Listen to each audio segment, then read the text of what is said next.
marrëveshje. Në gjykimin tuaj, cila nga pistat është më afër? Për situatën politike në Kosovë, keni fjalën. Atëherë, unë kam thënë shumë vite më herët, ka më se 5-6 vite më herët, se lideri i cili është kredibil kupton dallimin mes objektivit dhe qëllimit, dhe qëllimi është gjithmonë vendi ku ai përfaqëson që të kënaq atë, dhe objektivi duhet të jetë gjithmonë jashtë vendit, të arrihet jashtë vendit, sidomos në situatën e Kosovës, ku gjykata ndërkombëtare e ka të shpjeguar atë se shtetëzimi i Kosovës lidhet direkt me aleancën që ka me aleatët e vet, dhe gjithashtu do thotë përparimin e saj në aspektet bilaterale me që jemi në një sistem internacional të tillë siç jemi sot. Dhe mos kuptimi i drejtë i qëllimit dhe objektivës, apo përzierja e këtyre dy koncepteve na bjen tek një realitet të cilin jemi këtu. Çka ka ndodhur është se qëllimi është kthyer në objektiv. Do thotë objektiva është kthyer në trajtimin politik internal të Republikës së Kosovës. Do thotë kur vendoset një objektiv në një vend, aty parashihet të ketë, do thotë, kompeticion, luftë, betejë e të tjera. Dhe me që objektiva është vendosur brenda Kosovës, siç është nacionalizmi me elemente të skajshme të populizmit, duke marrë Mitrovicën, siç është tjetra që po përjetojmë tani, se nënvlerësimi i ushtrisë shqiptare të Kosovës, apo me thjesht të themi arritja deri te niveli i neutralizimit të rolit të saj në ditët që ne po jetojmë. E tjerat me radhë, do të thotë, janë fakte të mjaftueshme të kuptojmë që Kosova po kthehet sa do kishte thënë në një objektiv, apo ai do thoshte tokë e betejës kur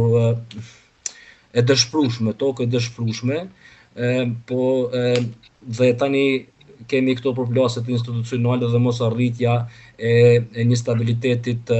institucional të Republikës së Kosovës, e cila do të reflektonte në sistemin ndërkombëtar dhe harmonizonte ato që vijnë nga eksternali i Kosovës apo sistemi ndërkombëtar, ta harmonizon atë me sistemin internal të Republikës së Kosovës, qoftë në aspektin ekonomik, apo inflacionit, apo tani rritja e çmimit të naftës dhe shumë dukuri të tjera politike, sidomos, dhe atë në aspektin e sigurisë. Do të thotë, shpresoj që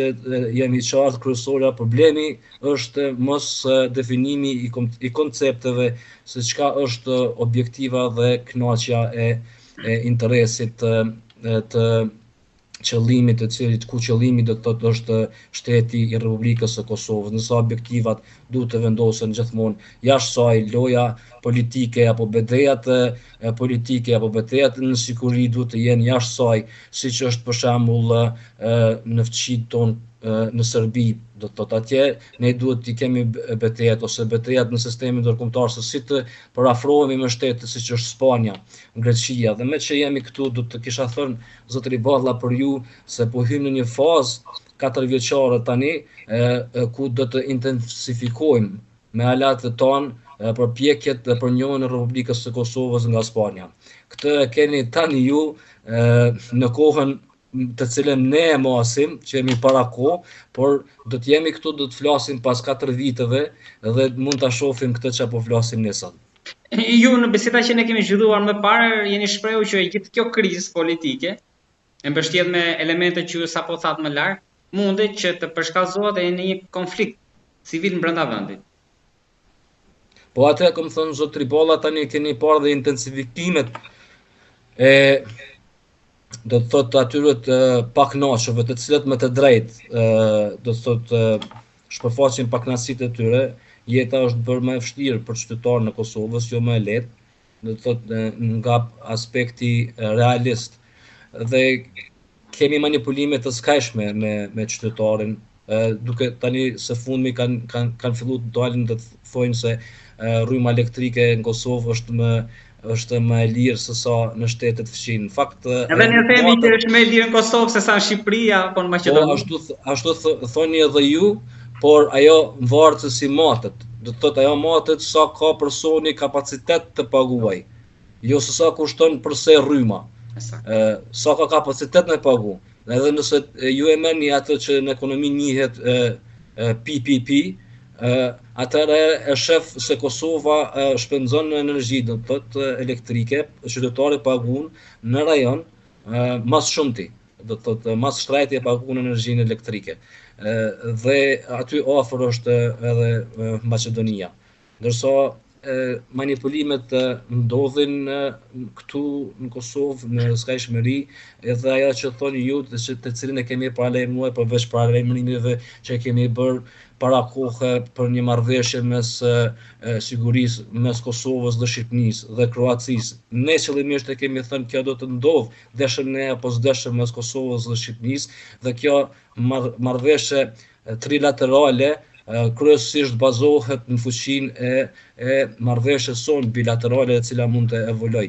Dhe pastaj kemi bërë thirrje nëpërmes jush që Shqipëria të delë në ndihmë Kosovës në ditët e mundimshme. Dhe pastaj Shqipëria e bëri po të njëjtën gjë në sistemin ndërkombëtar. Filloi do të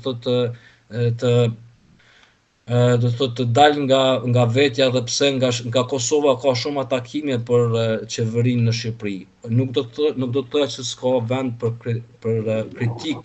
kritik e cila është shumë e vend, siç është për shembull korrigjimi i kofive, kur Edi Rama, zotëri kryeministri i Shqipërisë, ishte provë, është një gabim fatal me grupin e tjerë. Por nuk do të thotë që tani nuk mund të gjejmë ne hapësinë në mosveti apo të bllokojmë njëri tjetrin për interesa egocentrike të cilat përfaqësohen kryesisht nga dy kryeministrat tonë. Do të thotë kjo, do ta thaja sa i përket sigurisë tonë kombëtare në Republikën e Kosovës dhe qenit nacionalist, siç e kuptojnë, por në fakt është patriotizëm. Kemi një parti politike tani që është LDK, e cila është, do të thotë, celula e parë në territoret shqiptare, e cila filloi me vizion, do të thotë, të mbrapa de facto dhe de jure influencën e slave, do të thotë atë në të kapacitetit të quajtur komunist. Si në Shqipëri, ashtu dhe në Kosovë është kjo parti LDK-ja, e cila tani ka ardhur në një gjendje kritike, do të thoja, që do të marrë, ka dy opsione, o do të marrë rrugën për të